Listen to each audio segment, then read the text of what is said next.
Dear friends, welcome to our YouTube channel Sanu chemistry classes. Dear friends, इस video lecture में हम लोग problem solve करने जा रहे हैं, लेकिन सबसे पहले उस प्रॉब्लम का थ्योरी देखते हैं कि क्या उसका थ्योरी है। हम लोगों ने एक फॉर्मूला सीखा था, equivalent weight of metal is equal to x upon y into 8। यह फॉर्मूला देखा था हम लोगों ने, equivalent weight of metal is equal to x upon y into 8। किस केस में देखा था? Determination of equivalent weight by oxygen. Determination of equivalent weight by oxygen वाले केस में हम लोगों ने इक्विवेलेंट वेट ऑफ मेटल का फॉर्मूला सीखा था, x अपॉन y इंटू 8। इसमें x क्या होता था? वेट ऑफ एलिमेंट, मेटल या नॉन मेटल इन ग्राम। y होता था वेट ऑफ ऑक्सीजन इन ग्राम, और 8 तो था उसका डिफिनेशन वाला टर्म। तो m is equal to x upon y into 8 होता था। तो ऐसा करते हैं, इसी फॉर्मूला में ऐसे कर देते हैं, em 8 जो मल्टीप्लिकेशन में है उसको डिवाइड में लिख लेते हैं, is equal to x upon y। ऐसे लिख सकते हैं इस फॉर्मूला को, em upon 8 is equal to x upon y। इस साइन को हटा दीजिए, इसको ऐसे लिख सकते हैं, em अपॉन, इसको 16/2 लिख सकते हैं, बराबर x अपॉन y लिख सकते हैं। अब 16/2 को अच्छी तरह से देख लीजिए क्या है यह 16/2। 16 को बोला जाए तो ऑक्सीजन का एटॉमिक वेट है 16। एटॉमिक वेट ऑफ ऑक्सीजन है 16 अपॉन 2 क्या है? वैलेंसी ऑफ ऑक्सीजन है।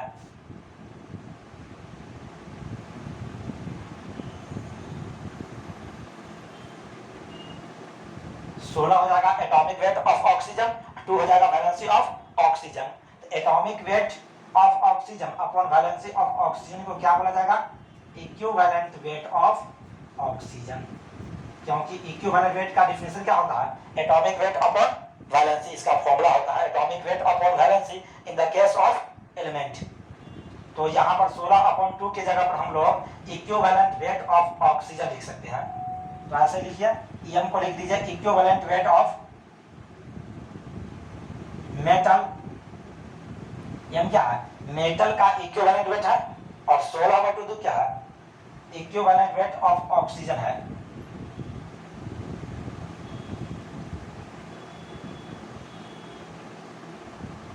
इज इक्वल टू x क्या था? x वेट ऑफ मेटल था इन ग्राम। ग्राम बढ़ा दीजिए, वेट ऑफ मेटल लिखिए केवल, अपॉन y क्या था? Weight of oxygen.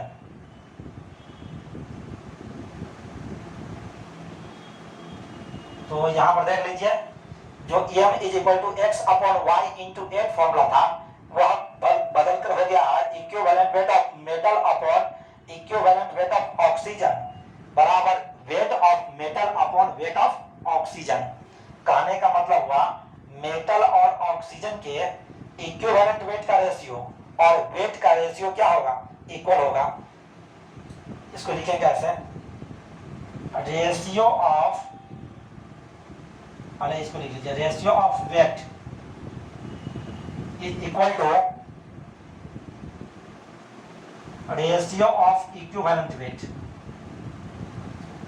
मेटल, ये देख लीजिए यहाँ पर मेटल और ऑक्सीजन के इक्विवेलेंट वेट का रेशियो मेटल और ऑक्सीजन के वेट के रेशियो के बराबर है। लेकिन यह जो फॉर्मूला निकल कर आया, ratio of weight is equal to ratio of equivalent weight, यह जो इंपॉर्टेंट फैक्ट्स निकल कर आया यह जनरल हो जाएगा, केवल ऑक्सीजन वाले केस में ही नहीं लगेगा, किसी भी केमिकल रिएक्शन में लग सकता है। रेशियो ऑफ वेट बराबर रेशियो ऑफ इक्विवेलेंट वेट किस पर? उस केमिकल रिएक्शन के दो कंपोनेंट पर। जैसे कि मान लेते हैं हमारे पास एक केमिकल रिएक्शन है, इसको लिख लीजिए जनरल है, किसी पर भी अप्लाई हो सकता है, जनरल है। जैसे कि मान लीजिए हमारे पास एक केमिकल रिएक्शन है A प्लस बी बी। हम चाहते हैं कि A और B पर लगाए इस फॉर्मूला को, तो ratio of weight WA weight of A upon weight of B is equal to equivalent weight of A upon equivalent weight of B लिख सकते हैं हम लोग। इस केमिकल रिएक्शन में weight of A upon weight of B को लिख सकते हैं equivalent weight of A upon equivalent weight of B.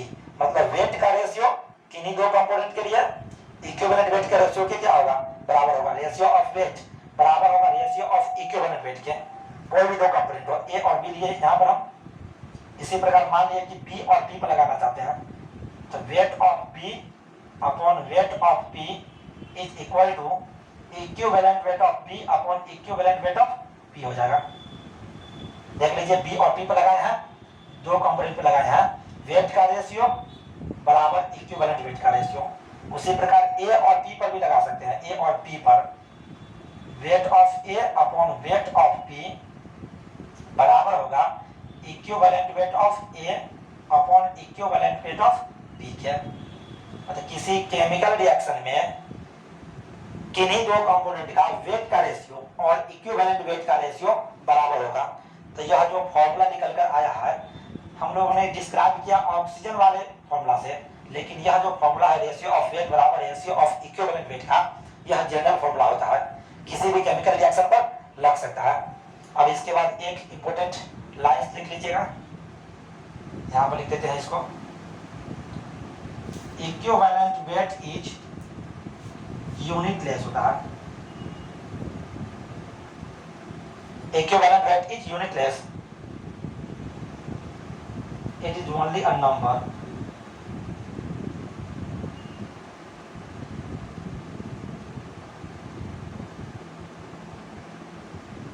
Equivalent weight क्या होता है, यूनिट लेस होता है या केवल एक नंबर है। इसके बाद हम लोग क्वेश्चन बनाना सॉल्व स्टार्ट करते हैं इस फॉर्मूला पर आधारित, रेशियो ऑफ वेट बराबर रेशियो ऑफ इक्विवेलेंट वेट। देखते हैं क्वेश्चन को।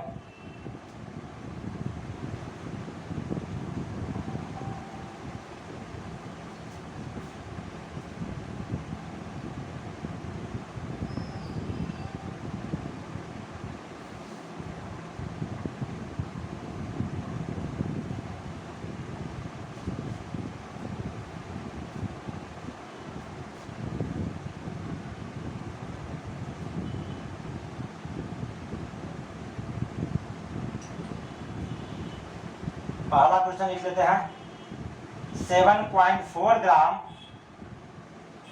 Of a metal hydroxide,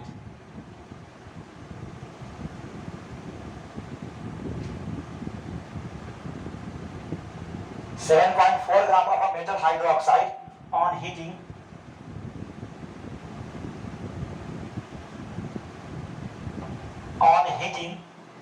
gives 5.6 gram of metal oxide.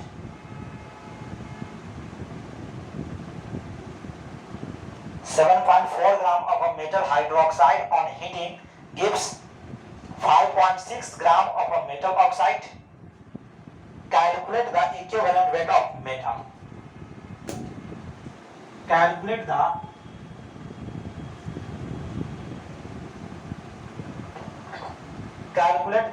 equivalent weight of metal.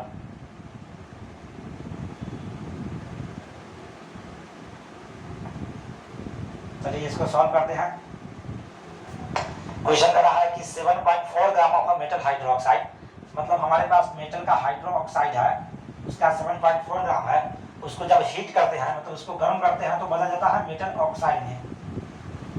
इसको हीटिंग करने पर बदल जाएगा मेटल ऑक्साइड में। इसका कितना ग्राम है? 7.4 ग्राम है। मेटल ऑक्साइड का कितना ग्राम? 5.6 ग्राम। मेटल हाइड्रोक्साइड को गर्म करने पर मेटल ऑक्साइड में कन्वर्ट हो रहा है, तो बताना है calculate the equivalent weight of metal. तो ऐसा करते हैं, इस दोनों कंपाउंड पर मेटल के हाइड्रोक्साइड और मेटल के ऑक्साइड पर रेशियो ऑफ वेट बराबर रेशियो ऑफ इक्विवेलेंट वेट लगाते हैं। देखते हैं क्या होता है।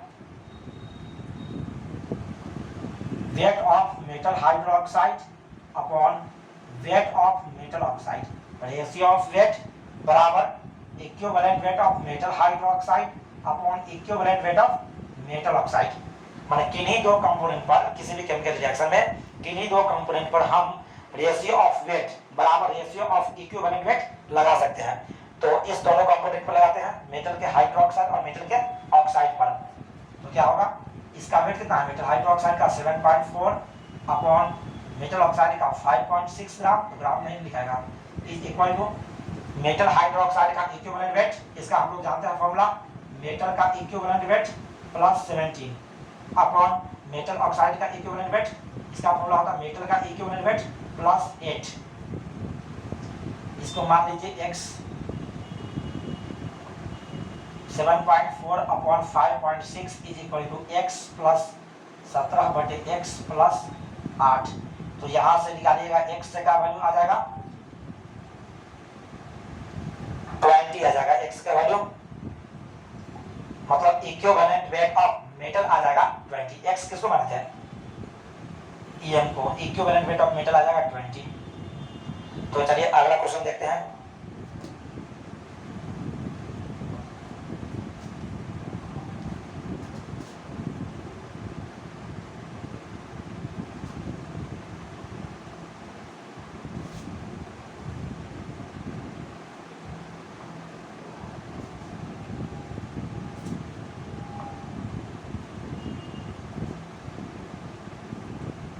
One 1.05 gram of a metal carbonate, metal carbonate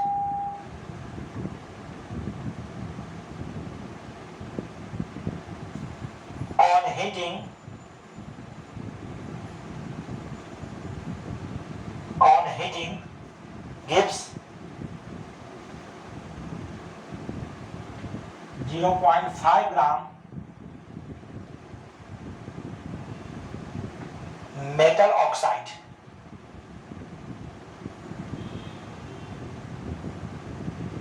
Calculate the equivalent weight of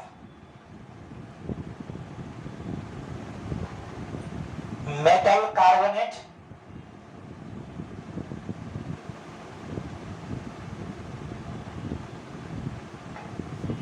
and metal.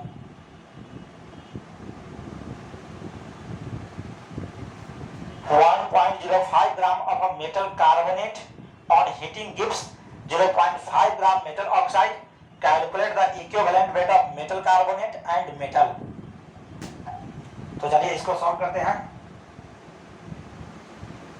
Question कर रहा है किसी मेटल कार्बोनेट का 1.05 ग्राम है, उसको हीट करने पर 0.5 ग्राम मेटल ऑक्साइड मिल रहा है। मेटल का कार्बोनेट है, उसको हीटिंग करने पर मेटल ऑक्साइड मिल रहा है, इसका कितना ग्राम है 1.05 ग्राम, या कितना ग्राम 0.5 ग्राम। तो बताना क्या है, calculate the equivalent weight of metal carbonate and metal. तो ऐसा करते हैं, इस केमिकल रिएक्शन में इन दोनों कंपोनेंट पर रेशियो ऑफ वेट बराबर रेशियो ऑफ इक्विवेलेंट वेट लगाते हैं इन दोनों कंपोनेंट पर। तो क्या होगा, weight of metal carbonate upon weight of metal oxide is equal to equivalent weight of metal carbonate is equal to equivalent weight of metal oxide.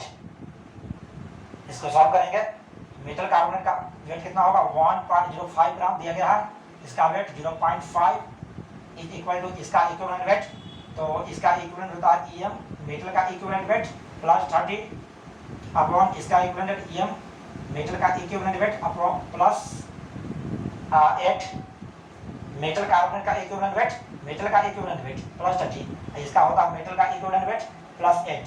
तो यहाँ से EM निकाल लीजिएगा, मेटल का इक्विवेलेंट वेट कितना आ जाएगा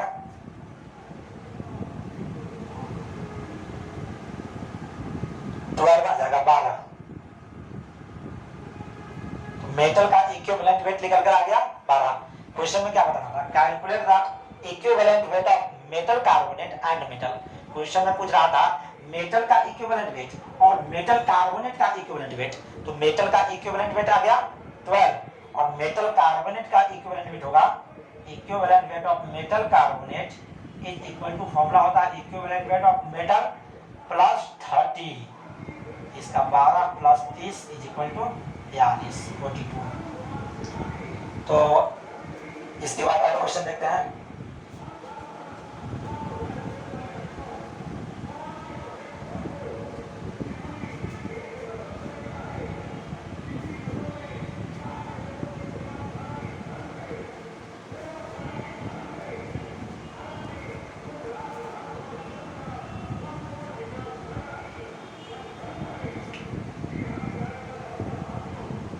एक 111 gram metal chloride, 111 gram metal chloride reacts with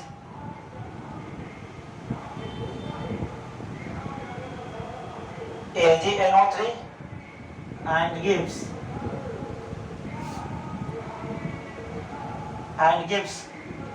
287 gram AgCl,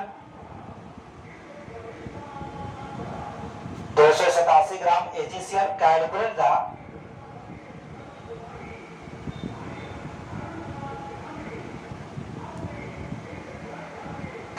the equivalent weight of the metal।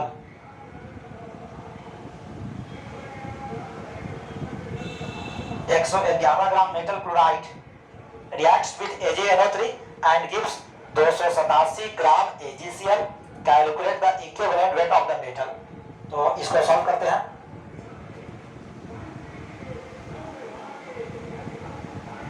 Question कर रहा है 111 ग्राम मेटल क्लोराइड है, वह रिएक्ट कर रहा है AgNO3 से एंड दे रहा है AgCl। मेटल क्लोराइड का हमारे पास 111 ग्राम है, AgNO3 से रिएक्ट करके 287 ग्राम AgCl दे रहा है। तो बताना है equivalent weight of the metal, metal का इक्विवेलेंट वेट बताना है। तो ऐसा करते हैं, इस केमिकल रिएक्शन में देखिए यहाँ पर इसका कोई अमाउंट नहीं दिया गया है, तो ऐसा करते हैं इसको छोड़ देते हैं, इस पर और इस पर लगाते हैं रेशियो ऑफ वेट बराबर ratio of equivalent weight. Metal chloride पर और AgCl पर लगाते हैं weight of MCl upon weight of AgCl is equal to equivalent weight of MCl upon equivalent weight of AgCl।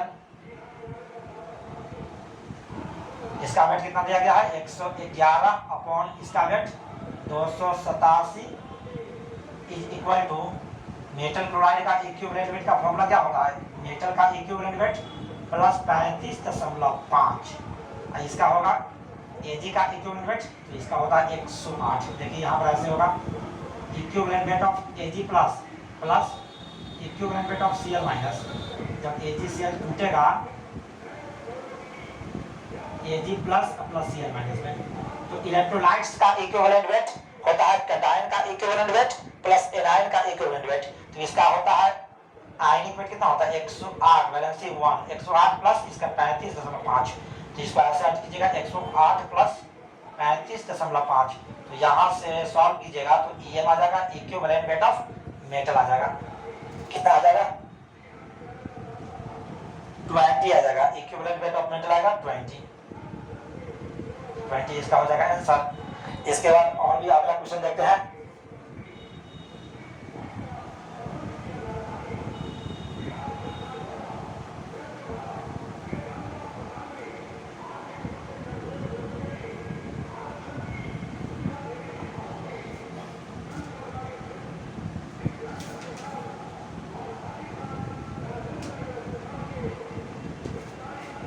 One 1.2 gram of a divalent metal reacts with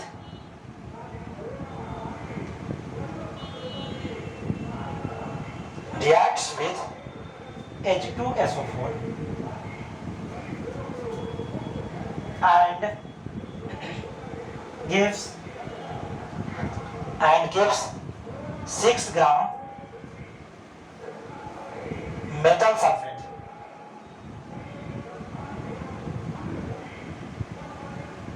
Six gram metal sulfate. Calculate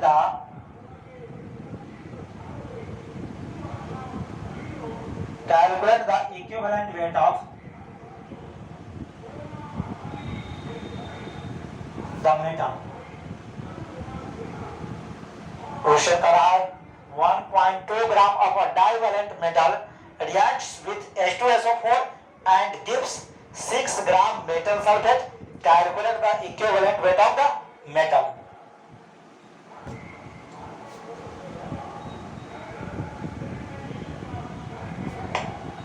किसी divalent metal का इतना ग्राम 1.2 ग्राम react कर रहा है H2SO4 से और दे रहा है मेटल सल्फेट का 6 ग्राम।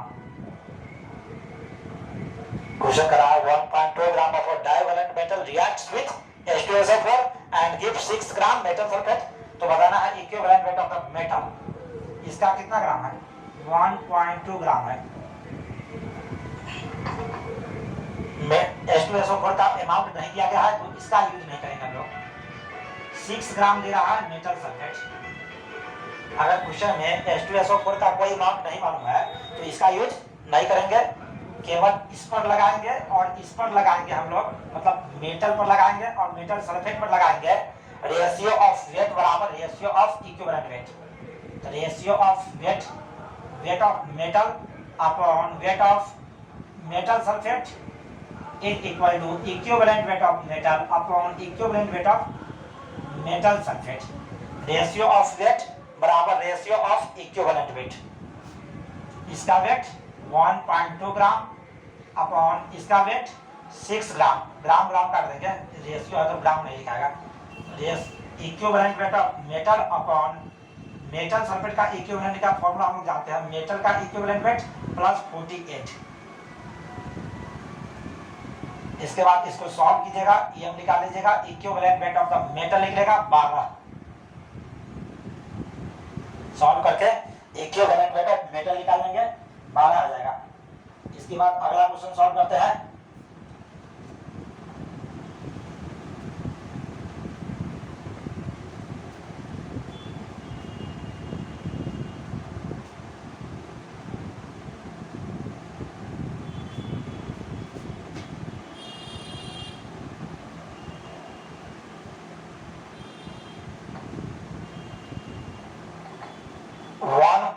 .4 gram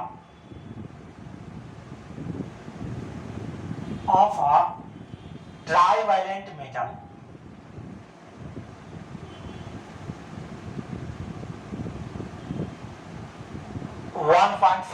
of a trivalent metal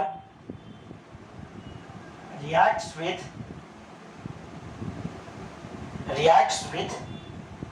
2.45 gram of H2SO4.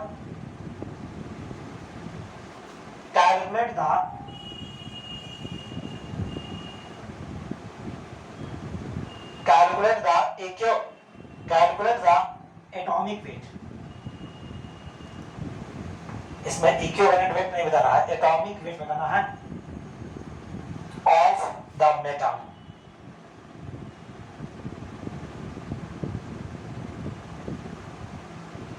Calculate the atomic weight of the metal. If the equivalent weight of H2SO4 is 49. If the equivalent weight of H2SO4 is 49. Question कर रहा है 1.4 gram of a trivalent metal reacts with 2.45 gram of H2SO4. Calculate the atomic weight of the metal. Atomic weight metal का पूछ रहा है इसमें, इसको कैसे सॉल्व करेंगे? तो क्वेश्चन क्या करा पहले, ट्राइवैलेंट मेटल का 1.4 ग्राम, कोई मेटल है ट्राइवैलेंट 1.4 ग्राम का, वह रिएक्ट कर रहा है H2SO4 से। और कुछ बना रहा होगा। इसका कितना ग्राम दिया गया है 2.45 ग्राम। किसी में ट्राईवैलेंट मेटल का 1.4 gram reacts with 2.45 gram of H2SO4 और कुछ बनेगा इसमें product. Calculate the atomic weight of the metal. तो ऐसा करते हैं इस केमिकल रिएक्शन में इन दोनों कंपोनेंट पर मेटल पर और H2SO4 पर रेशियो ऑफ वेट बराबर रेशियो ऑफ इक्विवेलेंट वेट लगाते हैं। Ratio of wait of metal upon weight of H2SO4 is equal to equivalent weight of metal upon equivalent weight of H2SO4. Weight of ratio of weight का ratio और equivalent weight का ratio क्या होगा, बराबर होता है किसी भी केमिकल रिएक्शन में दो कंपोनेंट पर। तो यहाँ पर वेट ऑफ मेटल कितना दिया गया है 1.4 अपॉन H2SO4 का वेट 2.45 दिया गया है is equal to equivalent weight of metal नहीं मालूम है upon equivalent weight of H2SO4 कितना दिया गया है, क्वेश्चन दिया गया है इक्विवेलेंट वेट ऑफ H2SO4 49 दिया गया है। और हम लोग जानते भी हैं H2SO4 का इक्विवेलेंट वेट, इसका फॉर्मूला वेट होता है 98 अपॉन इसका वैलेंसी 2 49 आता है 49। तो यहाँ से निकलेगा EM equivalent weight of metal, यहाँ से निकल जाएगा कितना निकलेगा 28 निकलेगा इक्विवेलेंट वेट ऑफ मेटल। लेकिन क्वेश्चन में इक्विवेलेंट वेट ऑफ मेटल नहीं बताना था, atomic weight of the metal बताना था। तो मेटल के केस में इसका देखते हैं इसका एटॉमिक वेट कैसे निकलेगा इससे। तो इसको ऐसे लिखिए मेटल का इक्विवेलेंट वेट बराबर इसका एटॉमिक वेट, फॉर्मूला होता है इक्विवेलेंट वेट बराबर इक्विवेलेंट वेट बराबर एटॉमिक वेट अपॉन वैलेंसी, यह फॉर्मूला होता है in the case of element. तो मेटल एक प्रकार का एलिमेंट है तो इसमें भी लग जाएगा यह फॉर्मूला इक्विवेलेंट वेट बराबर एटॉमिक वेट अपॉन वैलेंसी। अगर एटॉमिक वेट निकालना हो मेटल का तो क्या करेंगे, इक्विवेलेंट वेट को वैलेंसी से क्या करेंगे मल्टीप्लाई कर देंगे। वैलेंसी दिया गया है क्वेश्चन में, ट्राईवैलेंट मेटल है, मेटल जो है वह ट्राईवैलेंट है, इसका मतलब मेटल का वैलेंसी कितना है 3 है, ट्राईवैलेंट का मतलब 3 वैलेंसी। तो इक्विवेलेंट वेट को ऐसे लिखिए equivalent weight of the metal बराबर एटॉमिक वेट